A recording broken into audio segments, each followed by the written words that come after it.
Reportagem especial para você. O BG faz o alerta. Aqui é jornalismo verdade. A gente não passa a mão na cabeça de ninguém aqui, não. Também não somos o dono da verdade e nem a justiça. Mas nós temos uma função social importante como jornalistas. Que somos. E eu quero falar agora ao vivo com a Thaís Travessoli sobre a onda de violência aqui na Grande Curitiba.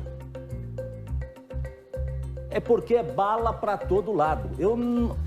Eu tô assustado porque o que a gente viu ano passado e esse ano agora de 2022 já começou de uma forma que só para você ter uma ideia, o tamanho da violência não é um tiro, dois, não é 30, 40, 50, 100 tiros. Aí em Campo Largo foram mais de 100 tiros. Vai lá catar cápsula por cápsula. Só mês de janeiro, 28 assassinatos. 28. E assim, vidas inocentes também estão correndo risco. Porque em algumas ocasiões estão em locais com pessoas que estão sendo procuradas e tal, aquela coisa lá toda que você já sabe. Especificamente disso que a gente tem mostrado aqui, Thaís Travessoli, a polícia já sabe, ela já confirmou, inclusive, que aumentou realmente a violência.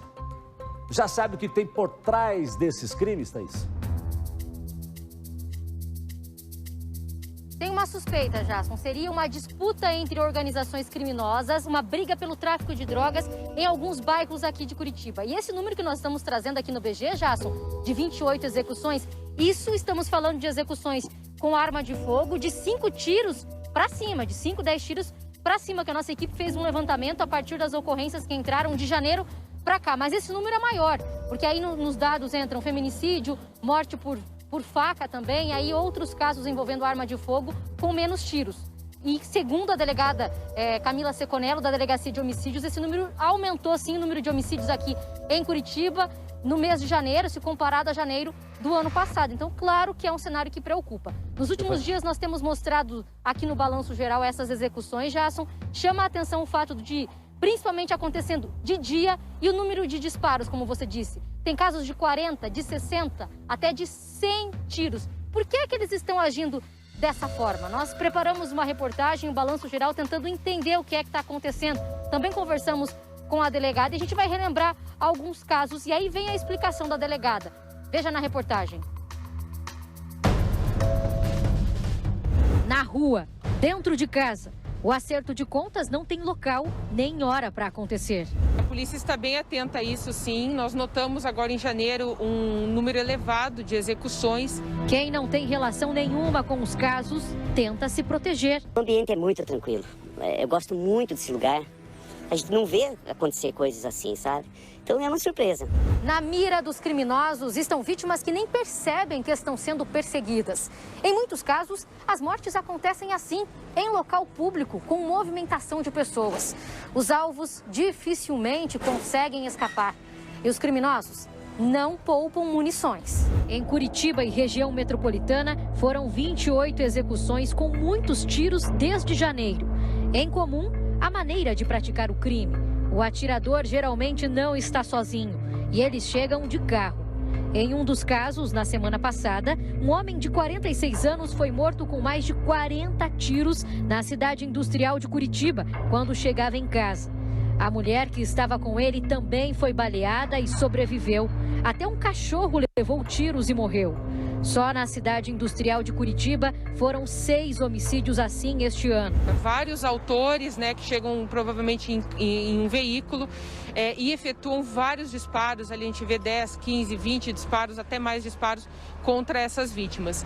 Essas execuções, a princípio, são motivadas pela disputa, pelo comando, organizações criminosas disputando o comando do tráfico de droga em alguns bairros aqui em Curitiba. Acerto de contas semelhante acontece também na região metropolitana. Em Campo Largo, a disputa entre traficantes fez 4 vítimas neste ano. As mortes aconteceram no Jardim Meliane. Em um dos casos, tio e sobrinho foram executados. Vizinhos ouviram mais de 100 tiros. As marcas da violência ficaram escancaradas. Tem tiro na entrada do portão, que parou aqui, tiros na fachada da residência, pelo menos aqui à distância a gente consegue observar 2 tiros ali na parede, o tiro da janela. A ousadia é tanta que até a munição usada pelos criminosos permanece aqui no local. Em Fazenda Rio Grande, um homem de 25 anos foi surpreendido no quintal da própria casa, no bairro Nações. David Ricardo Valfrido, que utilizava tornozeleira eletrônica, foi alvo de aproximadamente 10 disparos no momento em que fumava na área externa de casa. A suspeita é de que os atiradores armaram uma emboscada. Ele foi abordado por 2 homens que já estavam escondidos dentro do terreno da casa dele. Os homens atiraram mais de 10 vezes. Em Araucária, um triplo homicídio foi registrado no dia 15 de janeiro, no bairro Capela Velha.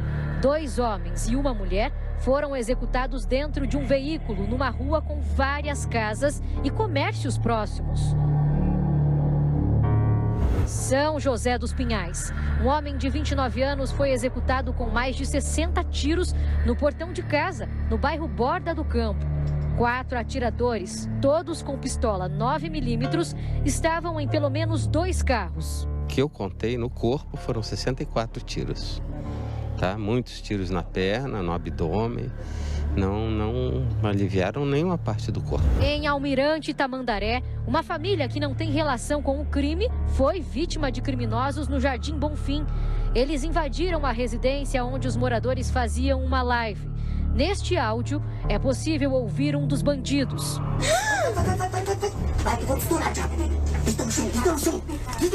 Eles estavam tudo de colete, botina e balacrava.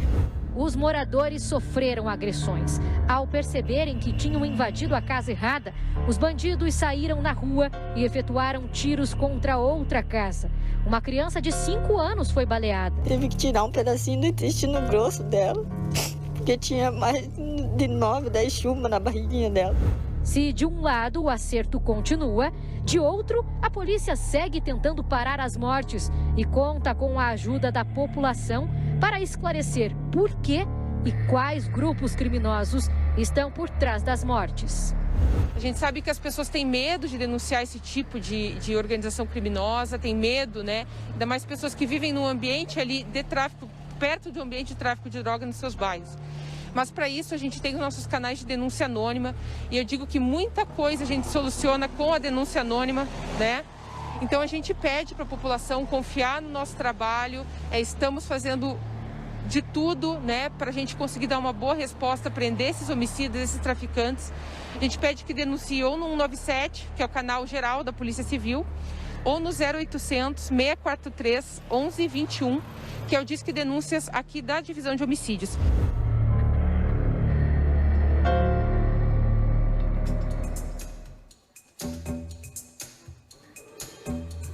Pessoas evitam passar qualquer tipo de informação, até para a polícia mesmo, já vai para dentro de casa, fica com medo, mas é importante repassar sim, como a doutora acabou de falar nessa reportagem, tem um anonimato e é importante que as pessoas colaborem. Ou seja, já nos últimos dias, todos os dias você cobrando aqui, junto com a doutora Márcia também, chamando a atenção para esses crimes. Nós que estamos todos os dias aqui no BG mostrando esses locais, claro que tem alguma coisa diferente, tem algo estranho nesses crimes. Não é simplesmente a pessoa que está morrendo com 2, 3 tiros, tem muitos tiros, isso não está sendo normal, né? Nunca é normal, claro, mostrar a morte de alguém, mostrar uma morte de maneira violenta, mas nesses casos os números, a quantidade de tiros assusta, eles sempre com veículos. Também está claro, segundo o que a doutora já falou também, que são pessoas preparadas para isso, pessoas que fazem parte de organizações criminosas, que armam emboscada, que observam o comportamento da vítima, a rotina dela até chegar e cometer o crime. Como a gente também trouxe nessa reportagem, é bem difícil da vítima conseguir escapar, porque eles vão lá determinados a matar, tirar a vida da pessoa. Jasson. Pois é, e a gente tem falado. Todos os dias eu tenho feito esse alerta aqui, a senhora também, doutora Márcia, e quem acompanha o nosso trabalho sabe. É nítido que essa violência ela aumentou em relação ao ano passado, e agora a doutora Camila, né, confirma isso. Que é nítido, é claro, tá todo mundo vendo. São tiros, tiros e mais tiros, como diz o Paulo Gomes, tiros, muitos tiros, mas Gente, é 30, 40, 50. Você viu ali o perito falando que só ele contou 60. Ó, o cachorrinho morreu. A menina perdeu uma parte do intestino grosso. A menina de 5 anos. Eu digo para você, são pessoas inocentes que não tem nada a ver com o mundo do crime, do tráfico de drogas e acabam padecendo também. Também estão correndo risco. Tem que frear. Você tem que fazer a sua parte, denunciar. Mas a polícia tem que fazer a dela também, doutor. Com certeza, o serviço de inteligência tem que trabalhar nesse momento. Por quê? Porque sabemos que essas quadrilhas elas não trabalham basicamente com homicídios, e sim trabalham com outros crimes, né? Principalmente o tráfico de drogas. Então, essa integração entre os setores de inteligência da polícia para que troquem também informações entre eles. É claro, importante que o cidadão de bem colabore, ajude, até porque quanto mais olhos e ouvidos para o bem nós tivermos, melhor, e esses olhos e ouvidos eles são entendidos de forma anônima, melhor. Mas sim, é necessário que essas informações elas sejam todas coladas, né, no único esquema, para que se entenda o que está acontecendo, quais são esses executores, mas também quais são esses mandantes. Por que isso está funcionando desta forma, para que se possa neutralizar. Porque algumas pessoas dizem, mas é bandido matando bandido. Negativo, quando eles fazem isso, eles não se importam em acertar outras pessoas e essa sensação de insegurança que fica para todos nós. Então não, a polícia tem o entendimento que é necessário sim ser neutralizada essa situação. Thaís Travessoli, na conversa que você teve com a delegada, você sentiu também essa preocupação por parte da polícia? Fala-se em montar alguma estratégia para combater esse tipo de violência? Com certeza, Jasson. Está claro, sim, essa preocupação. A doutora deixou claro pra gente que eles estão investigando. Ela não entra em muitos detalhes, assim, detalhes que a gente pode trazer ao vivo aqui no Balanço Geral para não atrapalhar na investigação. Mas eles têm, sim, essa linha de investigação, essa suspeita de que se trata de uma briga entre as organizações para dominar o tráfico de droga em alguns bairros. Ela também não cita os bairros, mas a gente sabe de casos de homicídios que estamos trazendo aqui. Cidade Industrial de Curitiba, Guaíra, Parolim também. Outro ponto que chama a atenção, que eu conversei com a doutora Camila, é a respeito disso acontecer durante o dia. Geralmente, esses homicídios acontecem à noite. Então, está acontecendo de dia e eu perguntei para ela a respeito desse comportamento da população, porque a população faz o quê no momento em que esses crimes estão acontecendo? As pessoas acabam ficando em risco também, apesar de o criminoso ele ir para acertar o alvo dele, alguém que ele já estava armando uma emboscada, já estava se programando para ir com um veículo atrás, como é esse caso que aconteceu na SIC, por exemplo. O homem estava chegando em casa junto com a mulher. No momento em que ele desceu, já estacionou um carro atrás e eles desceram atirando várias vezes contra ele. Nesse caso, era 5h30 da tarde.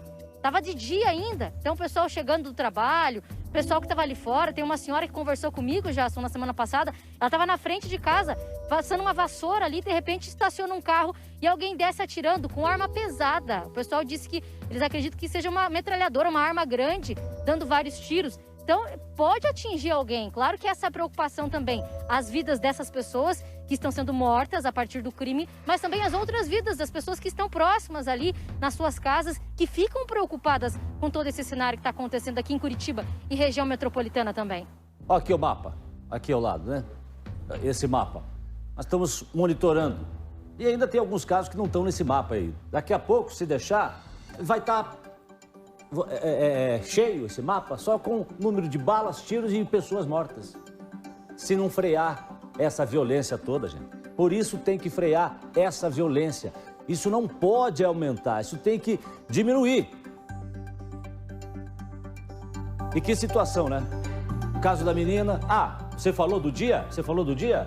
Doutora, o caso dos meninos lá da Nossa Senhora da Luz, que eu estava querendo me lembrar aqui, puxei pela memória, também foi no dia. Jovens de 14, 15 anos.